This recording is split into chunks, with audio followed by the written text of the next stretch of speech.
निकली, राजा की बारात क्या सवारी निकली।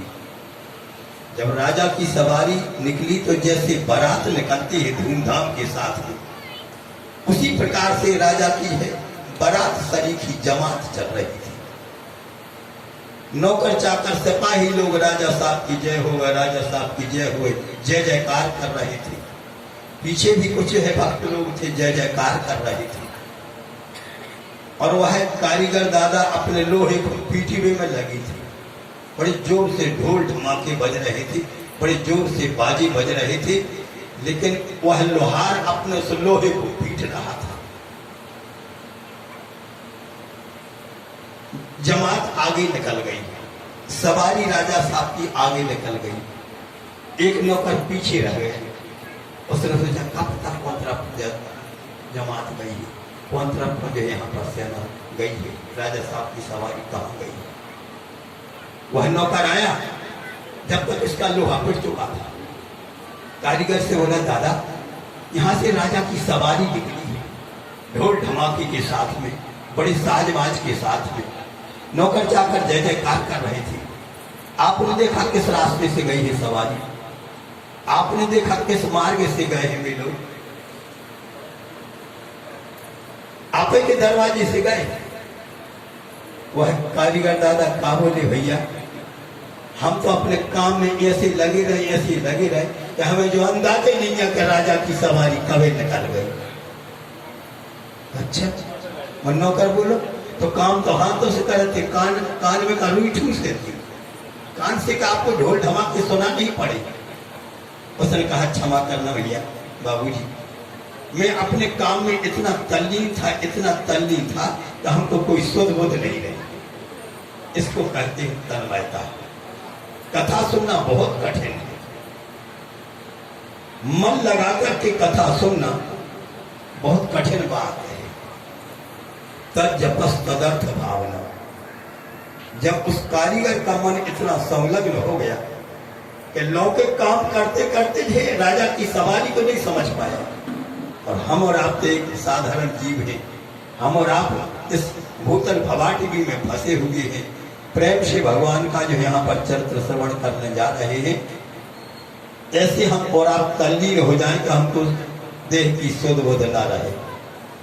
दूसरा उदाहरण महाभारत में कथा थी।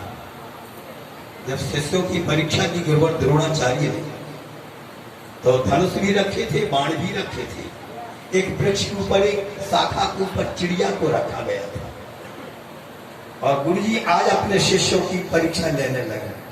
हाँ भाई सभी शिष्यों कान खोल करके सुन लो, तुम लोगों को वृक्ष के ऊपर जो चिड़िया बैठी है उसकी आंख में तीर लगाना है, उसकी आंख में तीर मारना।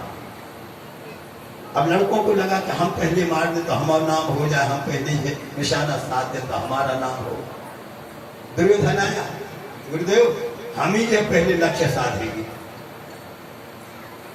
जैसे ही धनुष के ऊपर बाण संधान किया, जैसे ही बाण संधान किया, बस उसी समय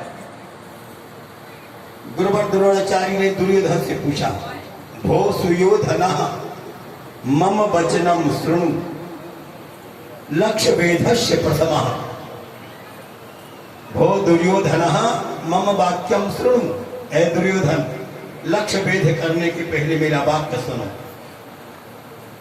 धनुष के ऊपर डोरी चढ़ गई। दुर्योधन ने कहा हाँ गुरुदेव। बाण संधान कर लिया, बोले हाँ गुरुदेव, अब चलाना बाकी है। तो द्रोणाचार्य पूछते क्या देख रहा है? बोले सब दिखा रहा हूं। अरे तो कछु तो बता।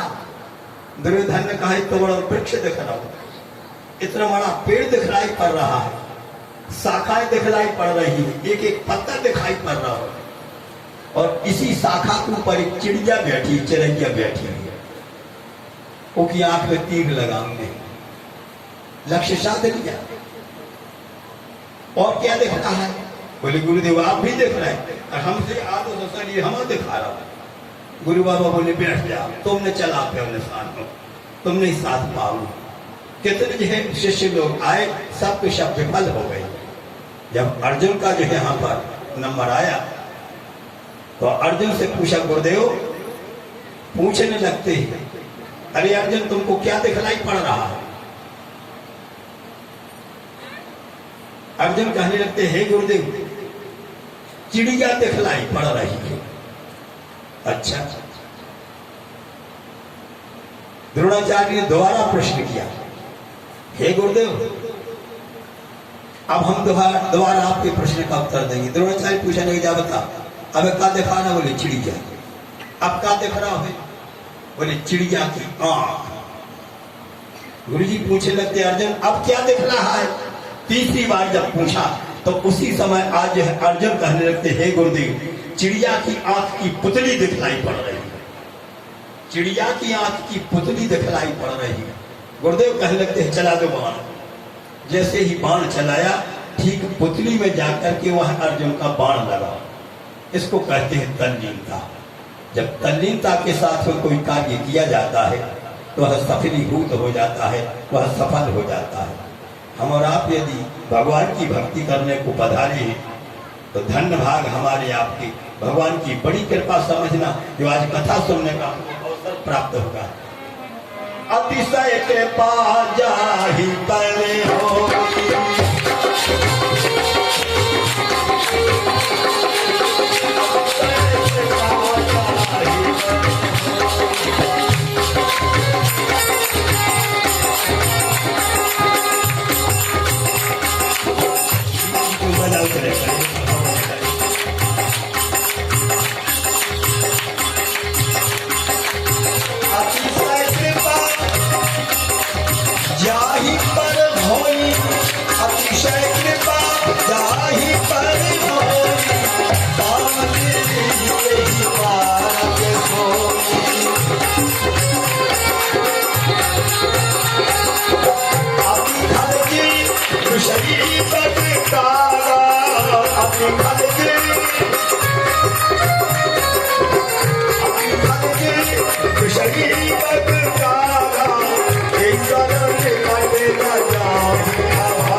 हमको आपको कथा का रसपान करना चाहिए। मन लगा करके हमको कथा श्रवण करना चाहिए। सज्जनों, मन तो एक है और जहां लग गया तो उस मन को कहूं चैन नहीं मिलेगी। जहां पर लग गया, बस एक जगह मन लगना चाहिए। गोपिकाएं कहती, ऊधो मन ना भय 10-20, एक होतो सो गयो कृष्ण संग। मन तो हमारा एक है और वह एक मन हमारे प्यारे प्रीतम कृष्ण के चरणों में लग गया है। तुम क्या कह रहे हो, क्या हमको समझा रहे हो, इसका हमको कोई आभास नहीं। मन यदि भगवान की पावन चरणारविंदों में निहित हो जाए तो वास्तव में उसी समय साधक को सफलता प्राप्त होती। जैसा करोगे संग, उसी प्रकार से मन के ऊपर चढ़ेगा रंग। आज इस पावन पुण्यस्थली में आप लोग भक्ति रूपी गंगा में स्नान कर रहे हो, भक्ति रूपी गंगा में अवगाहन कर रहे हो। तो जिस भक्ति रूपी गंगा में आप स्नान कर रहे हो और मन आपका भगवत चरणों में निहित है, तो निश्चित रूप से भगवान की कृपा हमारे ऊपर अहर्निश बरसेगी। इसी मन की तो झंझट है। भागवत में लिखा है, मन एव मनुष्याणाम कारणम बंध मोक्षयोः। इस श्लोक में बतलाया कि मन एव मनुष्याणाम, एक व्यक्ति की कथा नहीं है। संस्कृत में बहुवचन का शब्द आया है इस श्लोक में। मन एव मनुष्याणाम कारणम बंध मोक्षयोः। मन ही यहाँ पर मनुष्य को बंधन में बांध देता है और मन ही मनुष्य को बंधन से छुड़ा देता है। इसलिए जब हम और आप साधना करने को बैठे तो भगवान से एक प्रार्थना जरूर करने के, प्रभु हमारा मन है चंचल, तो हम तो आपको समर्पण कर रहे हैं, आपको जैसों उचित लगे सो बस आप हमारे ऊपर कृपा करें। पटपराज का आचार्य सुखदेव जी भगवान की आनंदमयी लीलाओं का श्रवण कराने जा रहे अपने प्रिय शिष्य परीक्षित को। कल की कथा में आप लोगों ने श्रवण किया, विश्वंभर परात पर प्रभु भक्तों के प्रेम आग्रह से ब्रजमंडल में अवतार लेकर के आए और नंद बाबा के घर में बाबा बसदेव जी महाराज उसी समय उस बालक को रख करके चले गए। अब इतनी जगह कथा सुनी होगी आप लोगों ने, हो सकता है कि शंका हो जाए, यदि कृष्ण जो है यहाँ पर बसदेव जी ला करके इनको पहुंचा दिया तो फिर यशोदा जी फिर कौन थी? यशोदा जी भी तो यहाँ पर माँ थी। यशोदा को भी कृष्ण की माँ कहा जाता है और देवकी को भी कृष्ण की माँ कहा जाता है। तो शंका का समाधान कर लेना, क्योंकि इतने ऋषि बंधु बैठे हैं, छड़े छड़े नवताम पाई। जहां जहां कथा सुनने को जाओगे और जितनी बार कथा सुनोगे आपको नवीन तक झलक का अनुभव जरूर होगा। अग्नि पुराण में एक कथा आती जिसको आप लोग ध्यान दे करके सुनना। हमारे यहाँ पर अग्नि पुराण में है श्लोक आता है कि नंद पत्न्याम यशोदायाम मिथुनम समजायतम। नंद पत्न्याम यशोदायाम मिथुनम समजायतम। नंद बाबा की पत्नी जो यशोदा जी है, इनके यहाँ पर जब पुत्र रत्न की प्राप्ति हुई तो साथ में एक जो है यहाँ पर कन्या भी थी।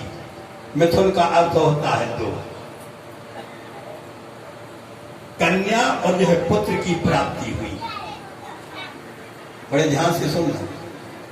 अब पुत्र कैसे थे? बोले दो हाथ वाली थी। अब कल आप लोगों ने कथा सुनी है कि जब देवकी के यहाँ पर भगवान प्रकट हो गए तो चार भुजा वाली थी। शशंख चक्रम सकरीत कुंडलम सपीत वस्त्रम सरसीरुहेक्षणम चतुर्भुजम शंख गदायुधायुधम। चार हाथ वाले भगवान नारायण चारों हाथों में आयुध शंख चक्र गदा पद्म लेकर के प्रकट हो गए थे। तब बाद में बालक बने। बड़े ध्यान से सुन रहे हो आप लोग।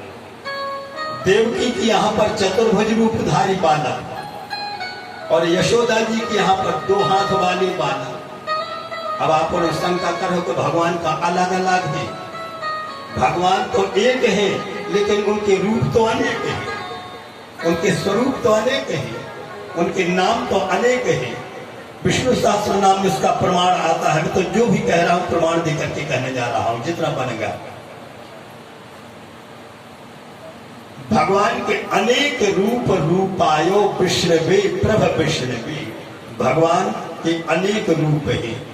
इस कारण से यहाँ पर हमको आपको शंका नहीं करना चाहिए। एक जरूर है लेकिन अनेक बन जाते हैं। जे कोई एक से अनेक बन जाए वे तो भगवान ने कहा। बट इंसान को कहा थे जब चार जनों की चपेट पड़ी तो इंसान घबरा जाए। एक लड़का कह रहा पापा बुक शर्ट फट गए, अब नहीं ले आते देव। जब मोड़ी करे पापा हमें फीस भरने है तो पैसा दो। जब तक नाती कह रहा है दादा हमारा रसगुल्ला बन खाने। अब दादा कह रहे हम एक का अलग अलग हो जाए, हमका जो शरीर में से अलग हो जाए, चार शरीर करने में। वो इंसान जो घबरा जाते, भगवान नहीं घबराते, भगवान एक से अनेक हो जाते हैं। इसका दिव्य प्रमाण आप लोग समझना। जब एक दिन बचा था अवधपुरी में और भरतलाल जी महाराज अपने प्रभु की बात देख रहे थे। एक प्रभु कब पधारोगे? आपके बिना बस हमारे लिए चैन नहीं पड़ रही है। सज्जनों रहे एक दिन अवध अधारा। तो उसी समय आज भगवान आए और जब हनुमान जी ने खबर दी तो अयोध्या गांव के लोग कहने लगे सुनो अरे बड़े आत्मा की लड़का पहले अपनी माँ से मिले, पहले अपने जो है यहाँ पर सखाओं से मिलेंगी, पहले अपने नातीदारों रिश्तेदारों से मिलेंगी। हम जैसे गरीब आदमी को क्या पूछ रहा हूँ, भगवान समझ गए। अरे हमारी अयोध्या के भक्त लोग यही यहाँ पर तर्क वितर्क कर रहे हैं, चाहता हम एक साथ सबसे मिले। इसलिए मानस में एक चौपाई आई है कि अमित रूप प्रगटे ते ही काला, यथा जोग मिले सब ही कृपा।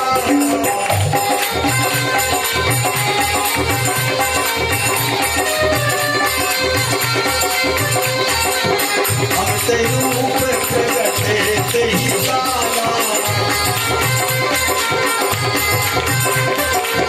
अमित रूप प्रगटे ते ही काला, यथा जोग मिले सब ही कृपा।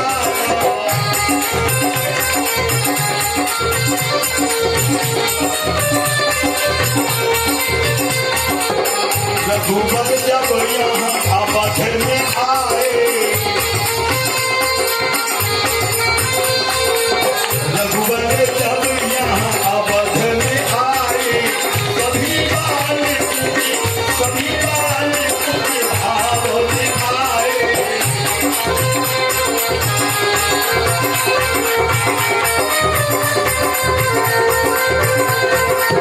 सबकी कुशल छेन कुशलाई, सबकी कुशल छेन कुशलाई, एक साथ पूछे रघुराई।